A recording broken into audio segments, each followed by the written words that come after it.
More Utah families spend the night in shelters during the winter months. Tonight, the Road Home shelter is asking for help to get those families some much-needed supplies.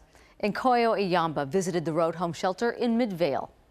Tonight, this shelter is going to be very full again with just as many kids as adults.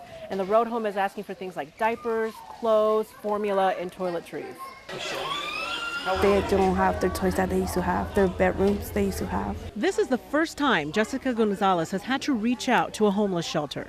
The 26-year-old mother and her 4 young children fled an abusive home just 2 months ago. She didn't want us to show her face. He was in drugs. Like when he was coming off from drugs, he used to come hit me or my kids. So my kids doesn't deserve being treated like that. This is also Claudia Palomeque's first time in the Road Home shelter. She and her 11-year-old son were evicted from their Sugar House apartment in January after she couldn't afford to pay mounting medical bills. Having a difficult time with financial problems and other personal problems. In the past 5 years, the Road Home says it's seen a 136% increase for families living in the shelters. Currently, there are about 100 adults and 140 kids staying at the family shelters in the downtown Salt Lake City and Midvale shelters. That's about average for this time of year. Celeste Eggert says the shelters see a spike in clients at the beginning of every year.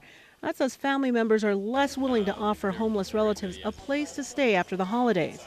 One of the reasons being is when it's cold, they have to be in all the time. When the weather's warm, it's a lot easier for families to go to the park during the day, to be outside.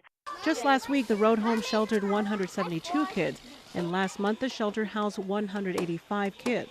If you'd like to help these families, you can take your donations to the Road Home shelter in downtown Salt Lake City. In Midvale, Nkoyo Iyamba, KSL News.